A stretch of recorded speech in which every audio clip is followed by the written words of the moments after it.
안녕하세요. 스트레스 받지 않고 마음 편하게 주식하는 방법을 공유하는 에이스입니다. 여러분들 어떻게 이번 한 주 매매 잘 하셨나요? 지난주에 크게 하락했던 시장이 다행히 이번 주에는 어느 정도 회복되는 모습을 보여주었죠.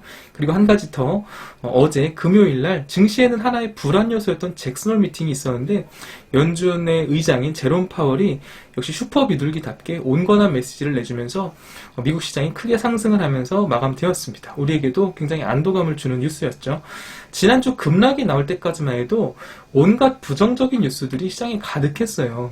이번 하락은 이전 조정과는 다르다. 이제 주식시장 정말 위험하다. 리스크 관리해야 된다. 이런 이야기들도 제가 많이 들었고, 자칭 슈퍼개미라는 한 분이 자신이 운영하는 유튜브 채널에서는 지금 급락은 제2의 IMF 위기급이다.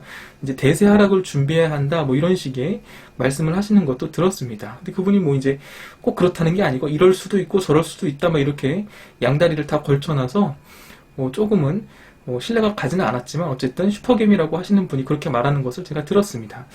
시장 하락에 대해서 이유를 찾으려면 지나고 난 뒤에 결과론적으로는 많은 이유를 댈 수가 있어요. 예를 들어서 환율이 상승해서 또는 7월 FOMC 의사록이 공개됐더니 거기에 테이퍼링에 대한 구체적인 언급이 있었다더라. 델타 변이 바이러스가 확산이 너무 강하다.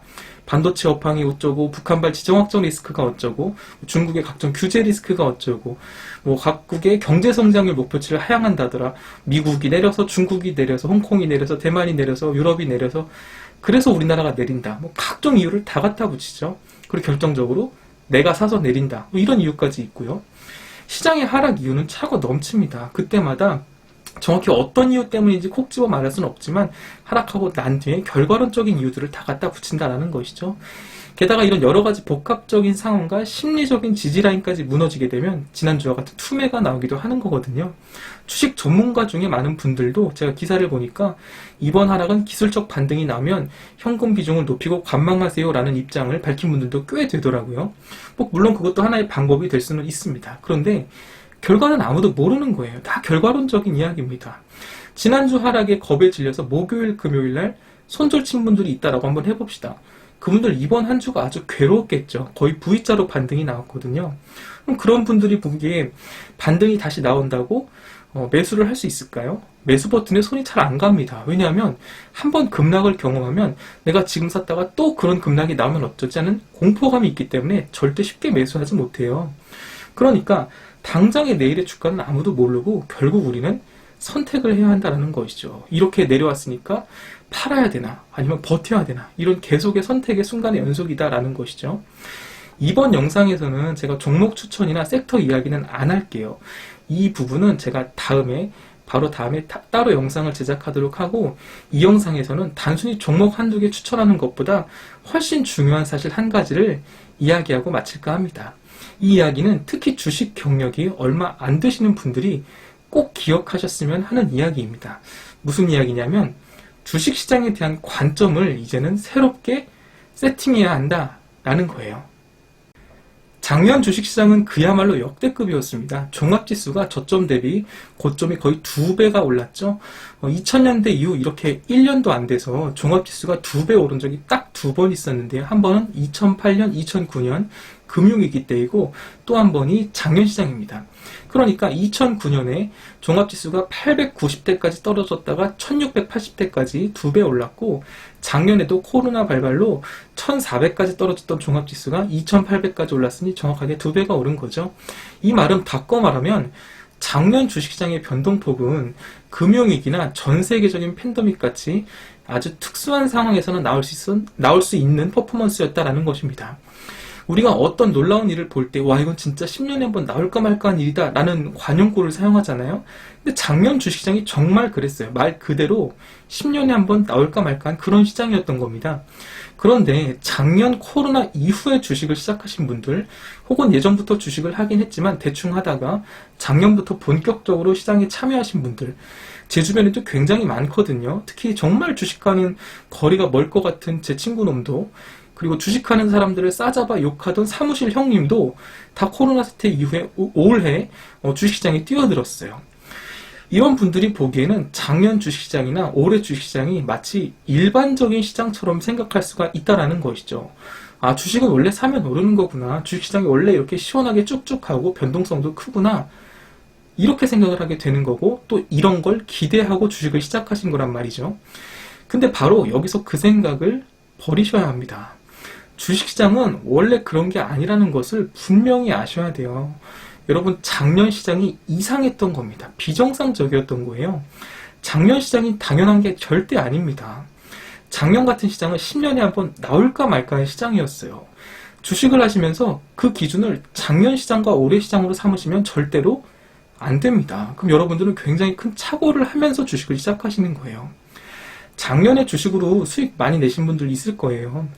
진심으로 축하를 드립니다. 그런데 그 수익이 전부 여러분들의 실력이 좋아서 나온 수익이 아니라는 걸 명심하셔야 돼요. 이게 뭔 찬물을 끼얹는 소리냐라고 하실 수 있지만, 만약 올해 1월부터 지금 8월까지도 작년의 수익률과 비슷한 수익률이 나온다라고 하면 그건 그분의 실력이나 감각이 좋은 게 맞습니다. 근데 작년에는 돈을 좀 벌었는데 올해는 이상하게 주식이 잘 안 되네, 이렇게 생각을 하신다면 그건 한번 분명히 생각을 해보셔야 돼요. 올해 주식이 잘 안 되는 게 아니라 이게 내 실력이구나 라는 것을 좀 돌아볼 수 있어야 합니다. 작년이 시장이 좀 비정상적으로 좋았구나 라는 것을 깨달으실 수 있어야 돼요. 만약 이걸 제대로 깨닫지 못한다면 여러분들은 올해부터, 지금부터 주식시장에 값비싼 수업료를 지불하셔야 할지 모릅니다. 이런 이야기를 드리는 이유는 최근 하락에 힘들어하시는 분들이 너무 많아서 그래요. 제 주변에도 주식하는 사람들 반응이 다 비슷해요. 뭔가 힘이 없습니다. 하락 초입에는 짜증을 내기도 하고 화를 내기도 해. 막 공매도 새끼들 어쩌고 저쩌고 하면서 막 화를 내고 짜증을 내기도 하지만, 거기서 더 하락하면 말을 잃어요. 사람이 안색이 어두워지면서 말이 없어집니다. 할 말을 잃게 되는 거예요. 와, 이렇게 내린다고 하면서 점점점 말을 잃고 차분해져요, 사람이. 말투에도 뭔가 체념한 듯한 뉘앙스가 느껴져요. 아, 본전만 오면 이 더러운 주식 떠나고 만다, 주식 안 한다, 이렇게 되는 거죠. 그러니까 이런 영상을 보시면서 저한테 너는 뭐 얼마나 잘났냐, 너는 안 물렸냐 이렇게 물어보시면 사실 뭐 저도 비슷하죠. 최근에 새로 매수했던 종목들 저도 물려 있고요. 기존에 수익 중이던 종목들도 수익률을 많이 반납했습니다. 그리고 기존에 물려있던 종목도 몇 개 있는데 그건 더 크게 물려있어요. 여러분들이나 저나 사실 비슷할 거라는 거죠. 근데 저는 크게 걱정하거나 스트레스 받고 그러지 않아요. 왜냐하면 그 이유를 지금부터 차트를 보면서 한번 설명을 드려볼게요. 지금 보고 계시는 이 차트는 개인들이 더 많이 매매하는 코스닥 일봉 차트인데요. 지금이 8월 말이죠. 근데 이 차트를 조금 당겨 볼게요. 작년 3월까지 한번 당겨 보겠습니다. 바로 이 부분인데요. 여러분들 다 기억나시죠? 이 부분. 코로나 때문에 이제 지수의 최저점이 나오던 3월 중순의 부분입니다. 지수가 급반등해서 V자 나오고 지금의 자리까지 거의 뭐 2배 이상 올라왔는데 3배 가까이 올라왔죠. 420에서 1060까지 갔으니까 2배 이상 올라왔는데, 올라오면서 계속 그냥 오르기만 했던 것은 분명히 아니에요. 이런 구간들을 보시면 비교적 강한 조정들이 분명히 있었습니다. 올해에도 4, 5월 달에도 분명히 강한 조정이 있었어요. 그러니까 지수가 계속 쭉 우상향했던 것은 아니라 이런 센 조정이 중간중간에 있었다라는 것이죠. 그러니까 이렇게 보시면 이 대략 9월, 10월 달에 몇 프로 조정이 나왔냐면 이렇게 한번 보세요. 이렇게. 그럼 대략 한 11% 정도의 조정이 나왔고, 이때도 한 11.5%의 조정이 나왔어요. 그럼 이때는 3월 달에도 이때도 한 9%, 이때도 거의 단기간에 한 7% 가까이 조정이 나왔단 말이죠.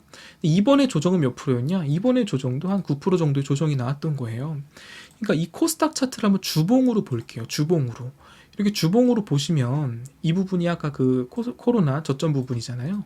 그러면 지금 이 주봉이 대략 한 7% 정도, 지난주 급락이 7% 빠진 건데, 이런 긴 주봉들 있죠? 이것도 한 9%, 일주일에 9% 내렸고, 이것도 보시면은 일주일에 한 5.3%, 이것도 한 일주일에 4% 이상 내렸다는 것이죠.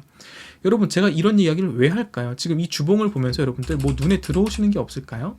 이렇게 2016년부터 지금까지 2021년까지 대략 한 5년 정도의 주봉 차트를 보시면서 뭐 보이는 게 없으세요? 한번 쭉 천천히 보세요. 제가 무슨 이야기를 하려고 이걸 보여드릴까요? 여러분, 코로나 시국이 아니어도, 팬데믹 현상이 아니어도 우리나라 증시에서 이번 주와 같은 또는 이런 조정들 정말 셀 수 없이 엄청나게 많이 있었다라는 거예요. 주봉이 7% 하락이면 정말 많이 내린 거 맞죠. 근데 여기서 이거 내렸다고 죽겠다, 망했다, 뭐 주식시장 개판이다, 이게 다 공매도 때문이다, 뭐 은성수 나쁜 놈, 문재인 죽일 놈, 외인들이 어쩌고 세력들이 어쩌고 다 나쁜 놈이다, 뭐 공매도 폐지해라, 청원 운동하고, 이러고 있단 말이죠. 근데 여러분 한번 가만히 잘 보세요. 이때는 코로나 때문이라 그렇다 치고, 그럼 이때는요? 이때는 이게 이제 최근이잖아요. 이때는 어떨까요? 이때는 어떻고요? 그러니까 이때도 보시면 주봉상 6.3% 마감이에요. 이때도 주봉상 4.5%, 한 6% 정도, 5% 정도 마감이고, 그러니까 계속 이런 하락들은 계속 있었다는 거예요. 그럼 여기 한번 볼까요? 여기를 보시면 주봉상 계속 마이너스예요. 거의 2달 가까이를 25%를 지수를 한 번도 양봉 없이 빼버렸습니다. 이때는 뭐 코로나 시국인가요? 아니죠. 이때도 물론 개별 악재가 있던 시기인 건 맞죠. 미중무역 전쟁 그 시기인 것 같은데, 어쨌든 제가 드리고 싶은 말씀은 뭐냐면 우리나라 증시는 이런 조정들이 항상 있어 왔어요. 그럼 여러분, 그때마다 욕하고 그때마다 짜증내고 스트레스 받고 힘들어 하실 건가요? 제가 아까 저도 물려 있지만 스트레스를 안 받고 별로 걱정 안 한다라고 했던 이유가 바로 이거예요. 이게 무슨 말이냐면 중요한 얘기입니다. 저는 주식시장이 원래 이런 걸 알고 있어요. 여러분 이거를 좀 기억하고 계셔야 돼요. 뭐 정부 때문이다? 공매도 때문이다? 공매도 있는 거 모르고 주식 시작하신 거 아니잖아요. 뭐 언제는 공매도가 없었나요? 우리나라에서 원래 공매도 있는 거잖아요. 뭐 작년에 코스피 2배 갈 때, 그럼 여러분들 코스닥 2배 갈 때, 이때는 뭐 정부에 고마워하고 뭐 그랬나요? 물론 일시적으로 공매도가 폐지되긴 했죠. 뭐 정부에 고마워서 세금 더 내고 뭐 그러신 분들 계세요? 아니잖아요.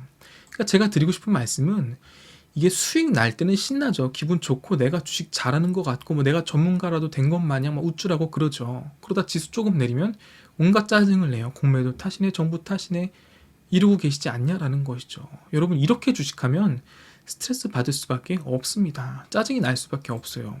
죄송한 말씀이지만 그런 분들은 주식시장에 대한 생각을 조금 수정할 필요가 있어요. 이런 마인드를 바꾸셔야 된다는 겁니다.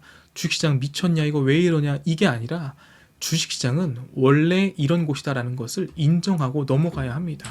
여러분 이게 굉장히 중요한 사실이에요. 그리고 한 가지 더,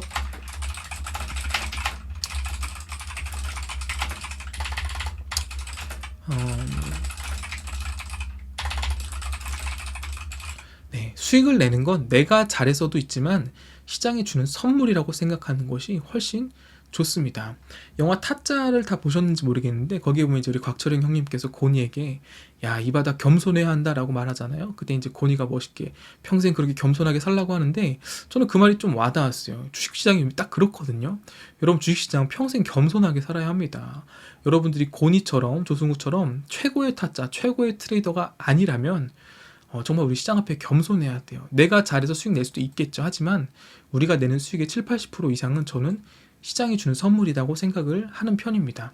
이걸 이해하고 있을 때 주식으로 스트레스 받고 남 탓하면서 짜증내고 하는 그런 어떤 행동들을 여러분 극복할 수가 있습니다. 이걸 이해하지 못하면 이런 조정들 앞으로 계속 나올 거거든요.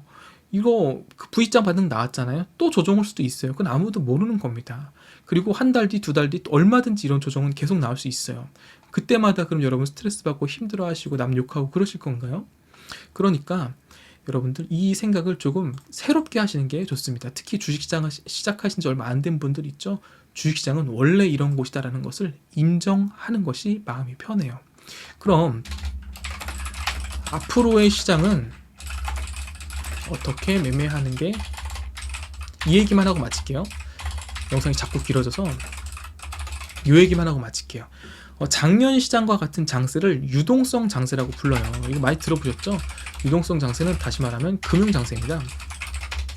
작년 같은 시장을 유동성 장세라고 부르는데 이거 쉽게 말하면은 제가 여러 번 얘기했었죠. 시장의 풍부한 유동성이란 결국은 돈입니다. 시장에 돈이 많이 풀려서 그 돈의 힘으로 시장을 올려버린 거예요. 얼마나? 거의 2배 넘게 2.5배를 그냥 돈의 힘으로 올려버린 겁니다. 그 돈의 힘으로 증시가 가파른 상승이 나오게 돼요. 작년 우리 시장이 그랬다라는 것이죠. 근데 이 유동성 장세는 자주 나오는 장세가 절대 아니에요. 시장에 유동성을 공급할 수밖에 없는 특별한 사정이 있을 때 나오는 장세거든요. 경기가 좋으면 시장에 유동성을 공급할 필요가 있을까요? 아니죠. 공급할 필요가 없죠. 유동성 장세는 특별한 장세이다. 주식시장에서는 호재이지만 경제 전체적으로 볼 때는 분명히 뭔가 다급한 일이 있기 때문에 시장에 인위적으로 유동성을 풀어 넣는 거거든요. 그러니까 요즘 경제 뉴스에서 제일 자주 나오는 단어가 뭔가 하면 테이퍼링이거든요. 테이퍼링. 보시면 이제 테이퍼링이라는 말 자체가 뭐냐면 이 시장에 풀린 유동성을 조금씩 줄인다라는 거예요. 돈으로 올린 시장인데 그 돈을 조금씩 줄인다 라고 하니까 주식에는 악재인 거죠. 그래서 테이퍼링 얘기가 나오면 시장이 출렁출렁 하는 거예요. 어제 늦게 잭슨홀 미팅에서 연준 의장이 테이퍼링에 대해서 아주 애매하게 발언을 했죠. 올해 안에는 하겠다 이런 식으로 여지를 남겨두다 보니까 주시장에서 아직 파티는 끝나지 않았다. 갓 파월 만세 이러면서 가즈아 이렇게 돼서 증시가 올린 거거든요. 테이퍼링이 정확히 언제 시작할지는 아무도 몰라요. 그러나 확실한 건 테이퍼링 올해 안에는 할 거야. 이렇게 돼 있는 거죠.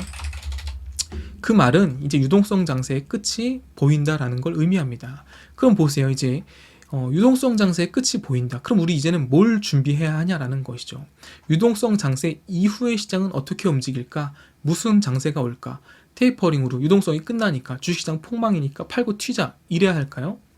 아니죠. 역사적으로 유동성 장세가 끝나면 실적 장세가 왔다.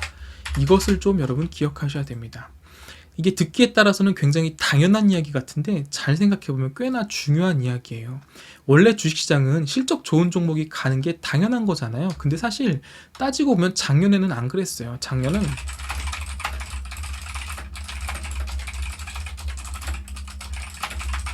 이게 유동성 장세거든요. 실적 상관없이 그냥 다 가자 이랬어요. 그래서 다 올라갔죠. 비트코인처럼. 근데 이제 유동성이 끊기고 시장에 돈이 줄어들면 막 엄청난 상승이 나올 가능성이 줄어들 거란 말이죠. 시장에 제한된 돈, 그러니까 시장에 돈이 줄어들게 되면 그 메이저 투자자들이 위험한 잡주, 어설픈 종목에 돈을 넣을까요? 아니겠죠. 안정적이고 실적도 좋고 튼튼한 종목에 돈을 넣겠죠. 그래서 특징을 한번 적어보면 실적 장세, 시장에 돈이 줄어들기 때문에 튼튼하고 안정적인 종목에 돈이 몰린다. 그게 바로 이제 실적이 나오는 종목인 것이죠. 그리고 한 가지 더, 이제는 작년과 같은 큰 변동성이 나오기 어렵다. 이렇게 생각을 해보시면 돼요. 작년에 변동성이 엄청났잖아요. 작년에 주식을 시작하신 분들은 주식시장이 원래 그런 거 아닌가 라고 생각을 할 수 있는데 아닙니다. 원래 그렇지 않아요. 과거에는 지수가 1%만 올라도 꽤 많이 오른 거였음. 근데 작년에는 1% 오르면 뭐 이게 오른 거냐라고 하잖아요. 우리 막 2%, 3%는 올라요. 이제 좀 올랐네 라고 하잖아요. 그리고 이 코로나 때 일봉으로 보시면 이때 막 하루에 몇 프로씩 내렸어요. 이때 막 7, 8%씩 내렸단 말이죠. 하루에 7%, 그쵸? 그 다음날은 3%, 막 이런 식으로 내리고 오르다 보니까 변동성이 원래 이렇게 큰가 보다 생각하시는데 아닙니다. 이건 유동성 장세의 특징이에요. 실적 장세 때는 그런 큰 변동성이 나오기 어렵다라는 것을 여러분들 기억을 하셔야 돼요. 오르든 내리든 지금보다 천천히 움직일 거다라는 것이죠. 제가 지금 이야기하는 건 보통의 일반적인 종목들을 말하는 겁니다. 테마주를 이야기하는 게 아니에요. 뭐 테마주라는 뭐 어떤 작전주 이런 거는 장세와 상관없이 급등락 계속하는데 그런 걸 빼고 이야기하는 것이죠. 그러면 제가 짧게 좀 결론을 내볼게요. 결론, 테이퍼링이 언제 시작할진 모르지만 파월에 의하면 올해 안에는 시작. 그러면 이 유동성 장세의 끝이 보인다는 것이죠. 그러면 이제 실적 장세가 시작. 그리고 이제부터는 위에 했던 말 다시 하는 거예요. 변동성도 줄어듦. 작년 시장은 빨리 치고 먹고 빠지는 게 가능한 눈치 싸움 장세였다면 작년에는 눈치 싸움 장세였다면 올해 이제부터는 엉덩이 싸움이 될 거다라는 것이죠. 이게 무슨 말이냐면 이제부터는 실적 좋은 종목 붙잡고 엉덩이 무겁게 버티는 사람이 결국은 돈 많이 벌고 이기는 시장이 될 거다라는 거예요. 이것은 제 주장이기도 하고 지난 역사가 그렇게 말을 했던 지난 역사가 그렇게 흘러왔던 것을 제가 다시 한번 언급하는 겁니다. 지난 역사를 봐도 유동성 장세가 끝나면 실적 장세가 왔고 그리고 거기서 두세 배 가는 종목들이 많이 나왔다라는 것이죠. 근데 그런 종목들이 막 급등해서 두세 배 가는 게 아니라 천천히 스물스물 올라가면서 두 배, 세 배 갔다라는 것이죠. 그러니까 여러분들 지금은 작년에 그런 어떤 어떤 역동적인 퍼포먼스를 기대하기 보다는 실적 좋고 튼튼한 종목을 찾아야 할 때라는 것이죠. 네, 기대치를 조금은 내려놓으시고 마음 편하게 천천히 매매하시면서 주식시장이 어떻게 흘러가는지 좀 관찰하는 그런 자세가 좀 필요한 것 같아요. 작년처럼 무슨 비트코인 하듯이 그냥 가자 이렇게 외치지 마시고 그런 장세는 이제 사실상 끝났다라고 봐야 합니다. 물론 어떤 분들은 지금 시장이 이제 폭락할 거다, 뭐 여기서 뭐 주식시장 굉장히 위험하다, 빚이 너무 많다 이렇게 말씀하시는 분들 계세요. 아까 말씀드렸죠, 경제 대위기가 올 거다라고 말씀하시는 분들도 제가 심지어 봤습니다. 근데 저는 아직도 시장 우상향을 보고 있습니다. 네. 제가 만약에 시장이 꺾이는 어떤 사인이 나오면 저도 그때는 다시 방송을 찍어 올릴게요. 하지만 저는 아직도 시장 우상향을 보고 있어요. 그래서 제가 이런 조정이 올 때, 지난주 이런 조정 올 때도 저희 카카오톡 회원분들께 걱정하지 말라고, 저는 아직도 시장 우상향을 보고 있다고 말씀을 드렸었죠. 그리고 나서 손절하지 말라 그랬어요. 근데 이렇게 V자 반등이 나왔잖아요. 뭐 제가 맞춰서 잘났다 이런 얘기를 하는 게 아니라 저는 아직도 시장 우상향을 보고 진짜로 코스닥 1300이 가능하다라고 보고 있기 때문에 이런 말씀을 드리는 겁니다. 그러니까 여러분들 너무 걱정하지 마시고 다만 마인드만 조금 세팅을 새롭게 하자라는 거예요. 지금 이 주식시장이 너무 막 적극적으로 뛰어들어서 급등락을 노리기보다는 시장을 한 발짝 뒤로 물러서서 바라보시기 바래요. 그러면 여러분들 이전엔 안 보이던 것들이 보일 수가 있습니다. 제가 늘 말씀드리지만 이 조급함 이거 하나만 버려도 주식시장이 달라 보일 수 있습니다. 그러니까 여러분 주식시장은 매일 열립니다. 조급해 하실 필요 없고 내려가면 올라가게 돼 있고 또 올라가면 내려가게 돼 있어요. 이런 파동의 원리를 이해하시면서 너무 걱정하지 마시고요. 너무 막 이렇게 조급하게 빨리 돈 벌어야지, 빨리 몇 억을 모아야지 이런 생각하지 마시고 편안하게 한번 지켜보세요. 그리고 시장이 움직이는 것을 보시고 주식시장은 원래 이런 곳이다라는 것을 기억하시면서 시장이 주는 선물을 차곡차곡 모아간다라는 생각을 하시면서 유동성 장세는 이제 끝났다, 대신에 실적 장세가 왔으니까 나는 어떤 종목을 골라야 할지를 한번 진지하게 고민을 해보시면 이전에는 보이지 않았던 종목들이 이렇게 차트에서 툭툭 튀어나올 수가 있거든요. 그런 종목 붙잡고 엉덩이 길게 엉덩이 싸움으로 가져가면 지금부터 시작되는 이 장세에서도 불안 요소가 분명히 있지만 여러분들 큰 수익 내실 수 있을 거라고 저는 생각을 합니다. 아시겠죠? 궁금하신 거나 또 저의 생각에 대해 질문 있으시면 댓글로 달아주시면 감사하겠고 밑에 제가 오픈 카톡방 링크 하나 달아 놓을게요. 매매가 어려우신 분들은 여기서 같이 매매했으면 좋겠습니다. 긴 영상 시청해 주셔서 감사하고요. 테이퍼링 이슈도 조금 소멸됐고 잭슨홀 미팅도 잘 넘어갔으니까 또 내일부터 화끈한 우리 또 시원하게 올라가는 시장을 한번 기대해 보면 좋겠습니다. 긴 영상 시청해 주셔서 감사합니다.